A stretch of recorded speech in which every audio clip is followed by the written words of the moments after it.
एक vision document पेश हुआ था जिस पर दिन भर बातचीत हुई है और ये फैसला हुआ है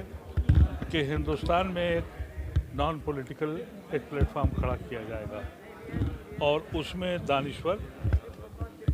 जो टेक्नोक्रेट्स हैं, जो आईएएस ऑफिसर्स हैं, ब्यूरोक्रेट्स हैं, उलमा हैं, जजेस हैं, फौजी हैं, ये इनका एक ग्रोह बनेगा और वो ग्रोह एक लीडरशिप करेगा, वो 50 की हो या 51 की हो, वो एक सेंट्रल बॉडी बनेगी और हर स्टेट में और जो बड़े शहर हैं अगर वो बना सकते हैं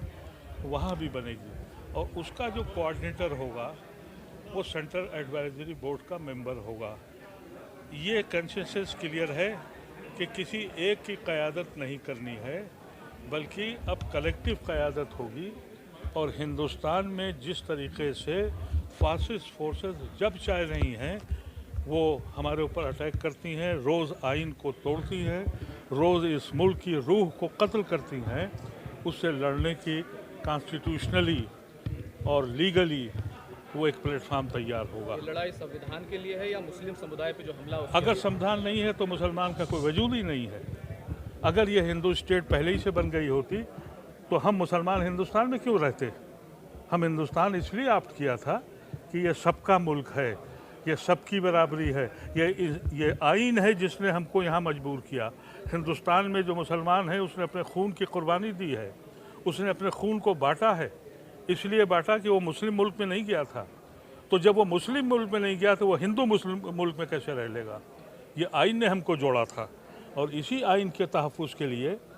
आज सब लोग बैठे थे। ये हिंदुस्तान की तारीख़ में पहली बार हुआ है कि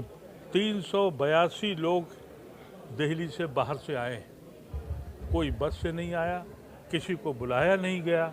ये लोग अपने पैसों से आए, अपने अखराजात खर्च किए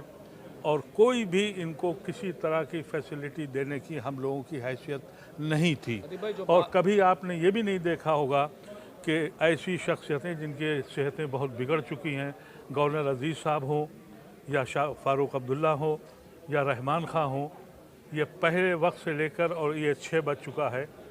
वो यहाँ से नहीं हटे। हालांकि जो अभी तक के दस्तूर थे कि जब वीआईपी आते हैं तो कहा जाता है कि भाई आप बोल लीजिए और चले जाइए, उन्होंने कहा कि नहीं, ये मसला ऐसा है कि हम यहाँ आखिर तक बैठेंगे, सबको सुना